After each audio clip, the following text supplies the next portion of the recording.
tonight at 10. It was a busy election night across our area.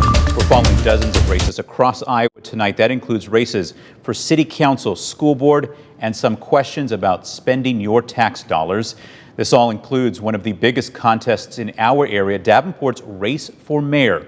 We have team coverage tonight in Davenport. Jonathan Fong is live outside City Hall, and Joe McCoy live for us with the Crokin campaign. But first, here are the results of that race. With 10,000 Davenport residents casting their ballots, Mayor Mike Mattson wins a third term in office with 57% of the votes tonight. So we begin our team coverage tonight with News 8's Jonathan Fong live outside City Hall. Good evening, Jonathan.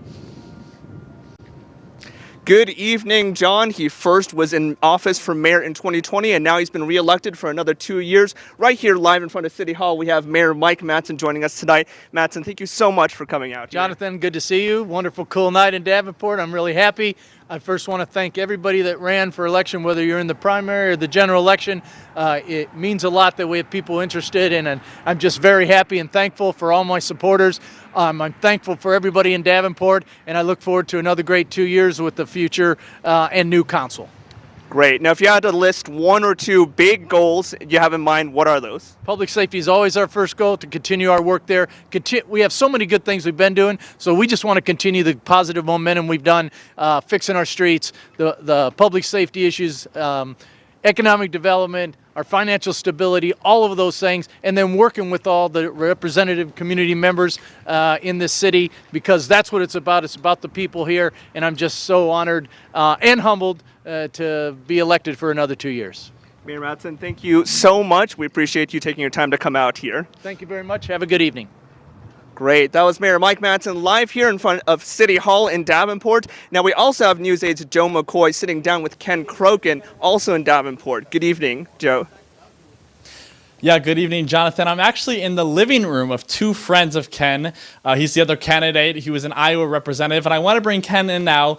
Ken, unfortunately, wasn't the result that you were hoping to see tonight, but why did you feel like it was important for you to run for mayor? Well, I think every election deserves to have a meaningful choice for the voters, and I was pleased and proud to provide the alternative in this election. You're very active in the community, a state representative yourself. How do you plan to still continue to make an impact? Well, as you say, I am a state representative, and I will continue to represent the people of Davenport to the best of my ability. We have very important issues, bodily autonomy for women, LGBTQ rights to be protected. There's a lot of work to be done, and I'm happy to return to Des Moines in January and do it. Ken Crokin, thank you so much for taking the time tonight. I really appreciate it. John, back to you. All right, Joe, thank you. And let's stay in Davenport as we look at the races for alderman. Let's take a look. The at-large position will be filled by Kyle Grip. He is the incumbent here. As we move on to some of the other wards here in Ward 2, Tim Dunn edging out Judith Lee on this one.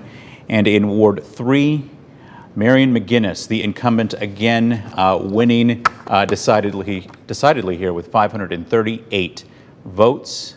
And then in Ward 4, Robbie Ortiz, the incumbent, losing to Jade Burkholder by less than 100 votes there, as you can see. And in Ward 7, Micho Lynch with 767 votes, winning the race there for alderman. And then finally in Ward 8, Paul Reinards Jr. winning with 668 votes. Let's stay with city council races here and move over to Princeton, Iowa. 8 candidates here looking for 3 spots. Kathy Youngers, 190 votes. Brandon Forrestall, 102 votes. And then finally, the third candidate who won here is Kevin Kernan with 108 votes. And over to Buffalo in the race for mayor, Mayor Sally Rodriguez will serve another term here with 154 votes. And there are still several school board races that we are following tonight, including the one in Bettendorf. Now, there are 8 candidates this year running for 4 open seats. 3 current board members are running for re-election. But you may remember some campaign signs advertised for men. There's that sign as the clean sweep candidates asking voters to vote for all 4 of them. So let's take a look at those results right now. You can see those are the 4 winners there, that clean sweep team edging out the other candidates in that race. As we kind of move forward, you can see they did not win. So it appears that campaign strategy may have worked for them. Staying with school boards and looking at Pleasant Valley next, Nikhil Wagle, winning with 660 votes, and that's for District 3 and District 4. We have F. Danny Amaya. Doesn't appear to be the winner. There's a check mark by his name, but it looks like Molly Brockman is winning that race in District 4 for Pleasant Valley, and in District 5, Adrian Wheeler, 33 votes, but that's all it took, beating her opponent by just those 6 votes. And in Davenport, we're staying with school boards here, but we're moving over to Davenport. Those are your 3 winners there. Karen Line Jerome, Linda Hayes, and Daniel Goza are 3 winners. There's one more winner on the next screen here, and that's Kent Postian. 6 candidates running for that position. Staying with the school boards and talking about West Liberty, we have 3 winners in this one: Jacob Burrows, Audra DeFelt, and then finally the 3rd winner in this race, Kira Aiken. All right, so we have a lot more results to get to today, certainly, but we want to take a quick break here and get a first look at your weather. Morgan, still some nice temperatures across our area tonight. Yeah, no complaints for us out there for today or tonight. Temperatures reach the upper 50s here in the Quad Cities. Nice quiet conditions, still seeing a big temperature range. 45 degrees near Dubuque, 46 Clinton, 54 though in Burlington. Quad Cities sitting at 49 degrees as we're continuing to build in some clouds and a area of low pressure as well as a warm front pushing in. So we're actually going to start to increase temperatures as we head through the overnight hours, also bringing us chance of some spotty showers. We'll track in those shower chances for you coming up in just a little bit. John. All right, Morgan, thank you. Now we want to get back to some of the results here across our viewing area. So we're going to look at Central DeWitt School Board. This is for the at-large position. Roger Hill with a decisive victory here. More than 1,300 votes in that particular race, and 2 other winners actually in that race as well, Dan Smicker and Mike Zimmer, also coming in 2nd and 3rd there. And as we kind of move on here, part of this process includes a post-election audit. Now in Scott County, that's happening Thursday morning at 9. The Secretary of State's office will select a race and a precinct from each of Iowa's 99 counties. Election workers will then hand count each of those ballots and compare it to the machine count. Now, as a reminder, tonight's results from every race we're following in our area are scrolling at the bottom of your screen. You can also text the word election to the number you see there, 309-304-0888, and we'll get those results sent to your phone. And of course, all of our election coverage is available right now on WQAD.com. All right, coming up, an Illinois appeals court has reinstated murder charges for a Mequon woman. Why the court decided the charges are needed and when the woman is due back in court. You're watching News 8 at 10.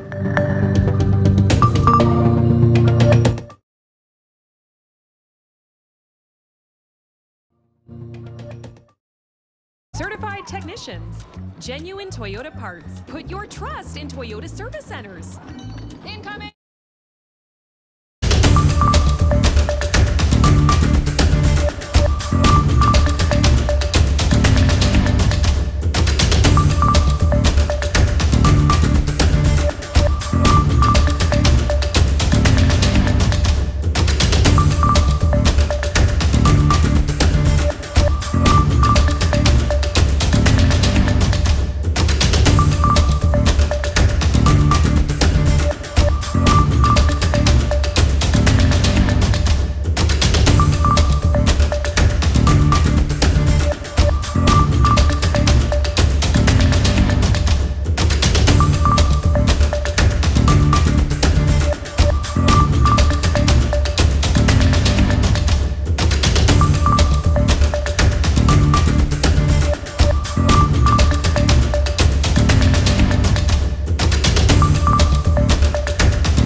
Welcome back.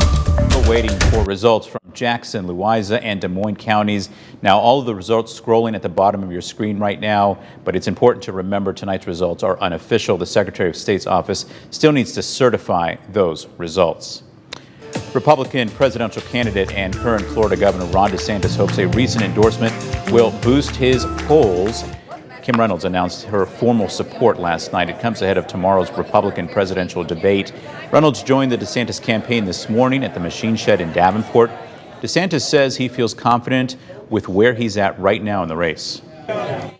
I can tell you, if you look at the number of commit to caucus cards, I think it's between 25 and 30,000 commit to caucus. I don't know that anyone's ever gotten that many in the whole time the caucus goes on, and we still got 70 days. So we're going to continue to build support and going in. But we feel great about where we are right now. We're in better shape than the previous Iowa caucus winners have been at this point.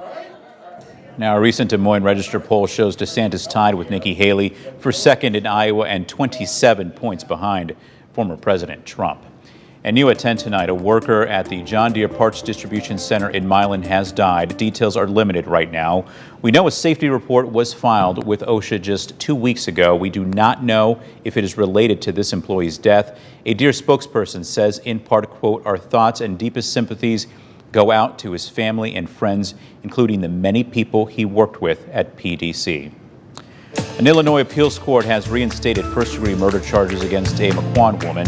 Those charges were initially dismissed against Marcy Oglesby. Former Mequon Police Chief Richard Young's remains were found in a storage unit in Mequon in October 2022. Oglesby's defense lawyers said the charges were not brought quickly enough, so charges had to be dropped. The appeals court ruled today Oglesby's alleged poisoning of Young was a different act from the concealment. A pretrial hearing has been set for January in Knox County. And developing tonight, police in Dixon, Illinois have found one man dead in the Rock River. At about 2:30 this afternoon, police found the man just downstream from the Peoria Avenue Bridge. That man's identity has not been released. Dixon police are still investigating what happened. Right, a Moline store is celebrating 30 years in business. Exotic Imports first opened in South Park Mall back in 1993. The owner says he's thankful to his loyal customers and the relationships with vendors from across the world. He says when he first started, he only imported goods from one other country. Now he's expanded to 40. All right, and we are going to continue to keep a chance for some showers on the board for tonight and going into tomorrow. But when do we see brighter skies return? Talk about that coming up next in your accurate forecast.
definitely getting warm, above normal, and we'll stay above normal as we head into tonight and tomorrow, but we're going to kind of start to see that pattern change, bringing in some more clouds as well as a chance of showers. Right now, though, quiet skies here in the Quad Cities. Temperatures ranging still across the board. 45 degrees near Dubuque, 46 in Clinton, 45 as well in Princeton.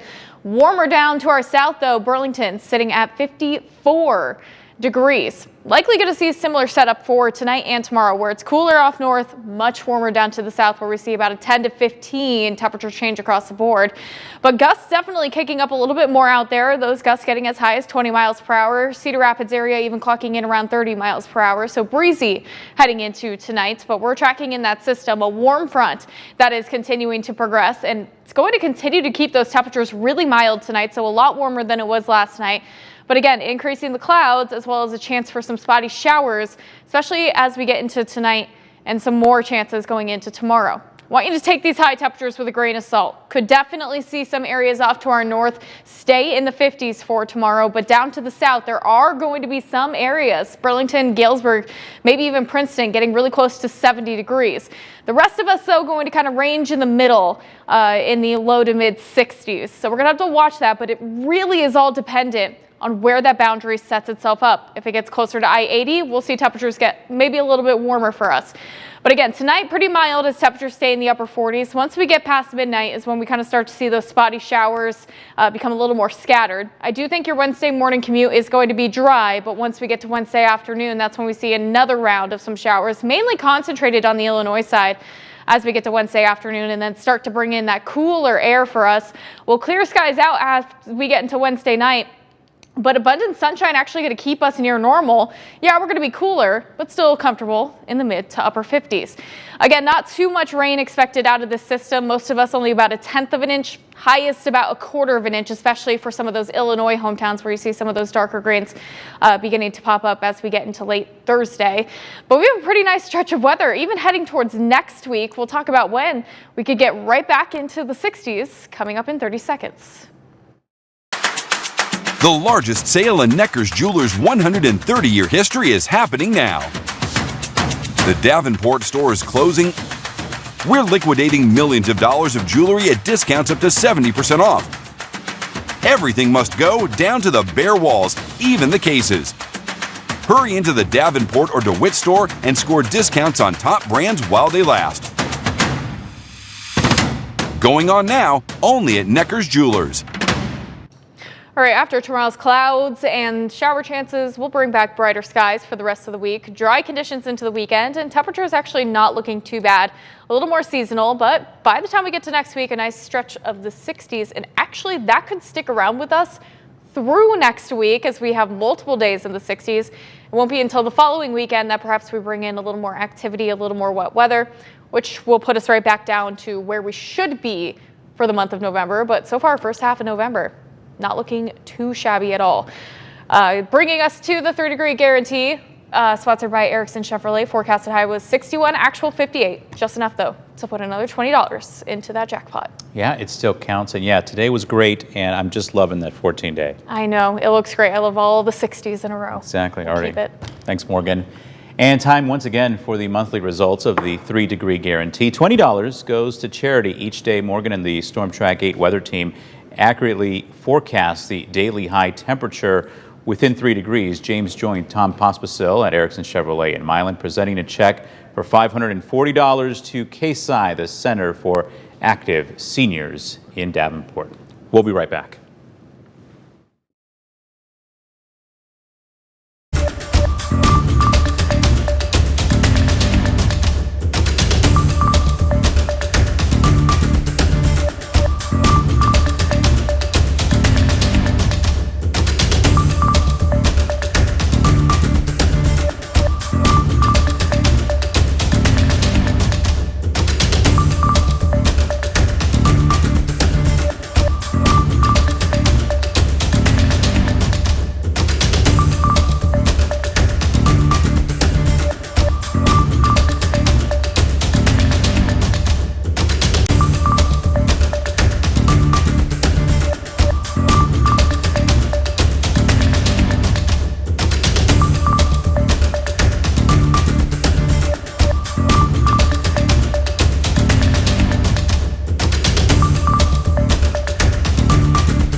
The Iowa men's basketball team tipping off, I should say, the college basketball season tonight in Iowa City. Also marking the college debut of a pair of former Maroons. To Carver Hawkeye Arena we go.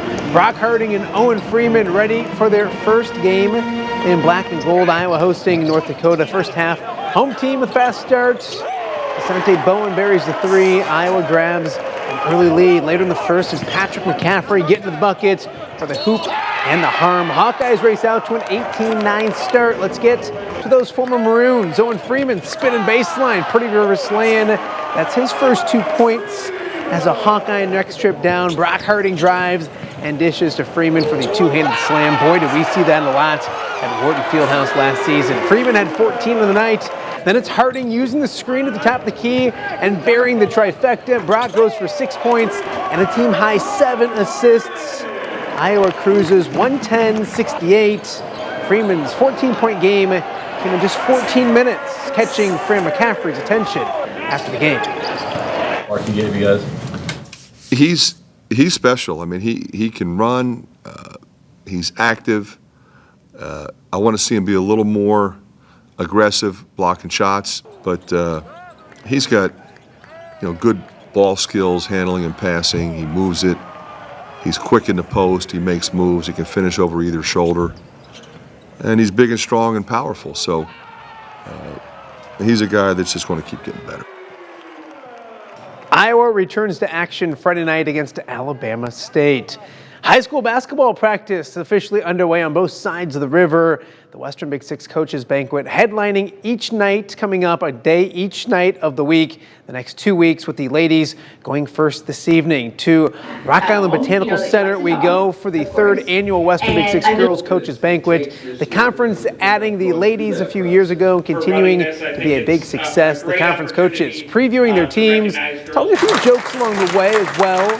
Fun evening before what promises to be another fun and competitive season in the Western Big Six. I think there may be some conferences that have, their top 2 or 3 teams may be better than some of the teams in the Western Big Six, but 1 through 8 in the Western Big Six, as a number of coaches mentioned tonight, there's no off nights. That it's every night that you're going to play against a good team in the Western Big Six. You have to be on your toes at all times and understand we got to scout ahead, and every team has some things that we have to try to stop and are going to maybe struggle with. So, I think it's as balanced as it's been in the years I've been in it, and it'll be exciting. It'll be close games all the time. Tonight's banquet emceed by WQAD's own Camille Gear. The season tips off for most of the teams, sometime next week. The Iowa Hawkeyes are 7-2 in the season and sit atop of the Big Ten West standings, yet still not ranked. The strangest season in Iowa football history continues this weekend with a visit from Rutgers. Camille Gear anchors our coverage from Iowa City. The Iowa Hawkeyes sit on top of the Big Ten West standings with just 3 games left to play in the regular season. But Saturday's game against Rutgers presents some unique challenges. The Hawkeyes will almost be looking in a mirror on Saturday as 2 of the best defenses in the country go against 2 of the worst offenses. We're not really focused on that right now. We're just focusing on this week in Rutgers and trying to get better every day in practice. They're athletic guys. They're great. They work hard, they're fast and physical, and we just got to be ready for everything. First, we pride ourselves on stopping the run, and they're doing a great job. I think they're doing 180 a game or something like that. And it's going to be a challenge like it is every week. Like a lot of these Big Ten teams, there's a good running back in the backfield and a good offensive line. So we want to make sure we can contain those guys and limit those guys as much as we can. We talk about that a little bit, but obviously we just keep pushing on in the next game. And right now, we got Rutgers, and they got a versatile offense that, we definitely have to prepare for.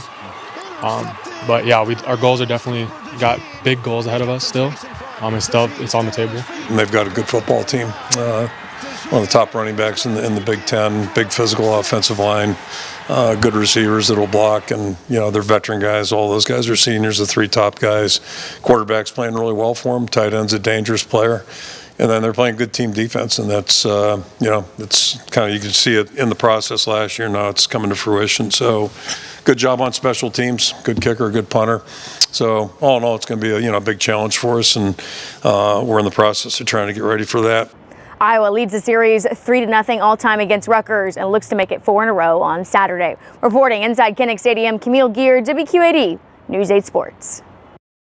Great job, Camille. A busy day for her, both in Iowa City and at the banquet. To the pitch we go. St. Ambrose hosting St. Xavier in CCAC tourney action. First half, they're playing comeback right there. Danilia El-Zain with the goal. We're tied at 1 at the half. Second half, Bees buzzing still. Taylor DeSplinter finds Brunson for the goal right there. That gave them their first lead of the day. And Caitlin Brunson, big performance. They go on to win it 4-1, your final score. They'll play for a conference tourney title coming up on Friday evening. That's a look at sports. We'll be right back.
so we can have winter soon, but perfect. Yeah, we'll get some golfing in. Exactly. There you go. So you have time. All right, thank you guys. And by the way, more election results are available online on WQAD.com. And of course, a full recap of the election tomorrow morning on GMQC.